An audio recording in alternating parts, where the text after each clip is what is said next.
वाहेगुरु जी का खालसा श्री वाहेगुरु जी की फतेह। जन्म साखी 10 गुरुओं की सूरज प्रकाश ग्रंथ साखी गुरु अंगद देव जी की। श्री लैना जी को गुरु पदवी।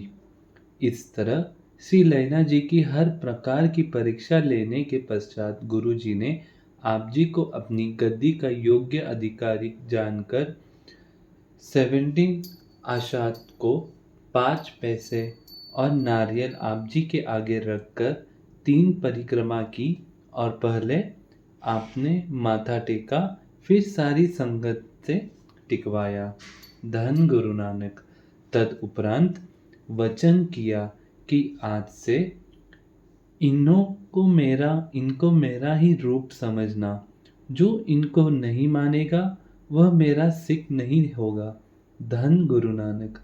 गुरु जी की आज्ञा का पालन करके सभी सिखों ने श्री गुरु अंगद देव जी को माथा टेका दिया, मगर दोनों साहिबजादों ने यह कहकर माथा न टेका कि हम अपने एक सेवक को माथा टेकते अच्छे नहीं लगते।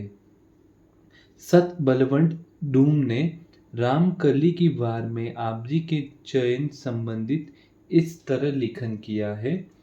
सिक्खा पुरवा घोई के सब उमित वेखो जी की ओण जा सुदा सूता लहणा टिकियोन।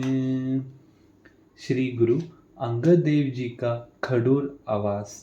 जब गुरुजी ने देखा कि आप जी के साहिबजादे श्री गुरु अंगद देव जी के साथ ईर्ष्या व विरोध करते हैं, तो आप जी ने कहा, पुरुष आप अपने घर खडूर चले जाओ। यहाँ हमारे साहिबजादे आपके साथ ईर्ष्या करेंगे। आज्ञा मानकर श्री गुरु अंगद देव जी खडूर आ गए। आप जी की लीव सदा ही गुरु चरणों में लगी रहती थी और वियोग के कारण उदास ही रहते थे। इस कारण आप जी अपनी फूफी भिराई के कोष्ठ में एकांतवास करके बैठते रहते। धन गुरु नानक। श्री गुरु अंगद देव जी ने प्रकट होना। जब असुद सुदी 10 में गुरु नानक साहेब जी ज्योति ज्योत समा गए, तो सब संगत भाई बुड्ढा जी को साथ लेकर खडूर साहिब आई।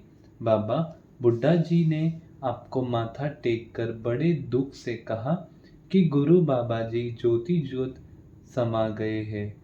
आप बाहर बैठकर संगत को दर्शन उपदेश दो। संगत गुरु दर्शन के बिना व्याकुल हो रही है।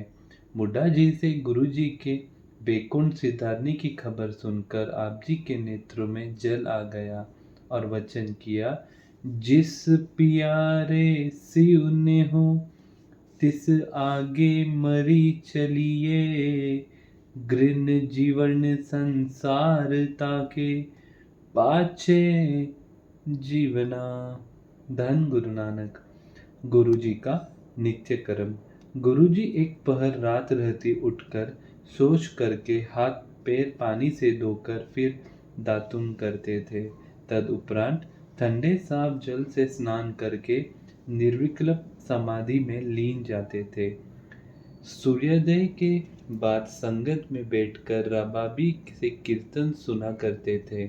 इस तरह जब गुरुजी अपनी समाधि से उठकर बाहर आते, तब जिस रोग व्यक्ति पर आपकी नज़र पड़ जाती थी, उसका दुख दूर हो जाता था। तदुपरांत संगत को उपदेश देते थे और गुरु बाबा जी के पवित्र चरणों को भाई बाले से सुनकर लिखवाते थे।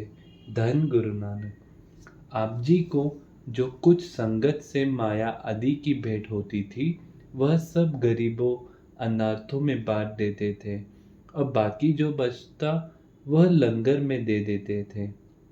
लंगर के समय संगत के साथ पंगत में बैठकर खाते थे। आप जी के लंगर में सदा ही घी वाली खीर बनती थी। जैसे कि सत्य बलवंडी ने लिखा है, रामकली की वार राई बलवंडी सत्य धूमि आखी, लंगरी दौलत वड़िए, रसू अमृत खीर घियाली। अर्थात दौलत जो भेंट होती थी और लंगर गुरु का जो तैयार होता था वह जरूरतमंदों को ही बांट देते थे और अपने पास बहुत थोड़ा ही निर्वाह मात्र रखते थे। आप जी अपने पास न माया एकत्र करते थे और ना ही किसी प्रकार के दुख सुख की बात होने देते थे। शत्रु मित्र को एक समान ही आप जानते थे। धन गुरु नानक। मनोरंजन।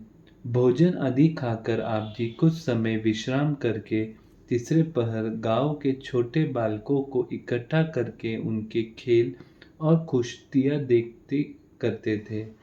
यह स्थान खडूर साहिब में मल्ला अखाड़ा के नाम से प्रसिद्ध है। पिछले पहर आप जी का दीवान सजता था जिसमें रबाबी कीर्तन करते थे। संध्या समय अपना संध्या का नेम करके भोजन खाकर रात्रि समय सो जाते थे। धन गुरु नानक। धन गुरु अंगद देव जी महाराज। वाहिगुरु जी का खालसा, श्री वाहिगुरु जी की फतेह।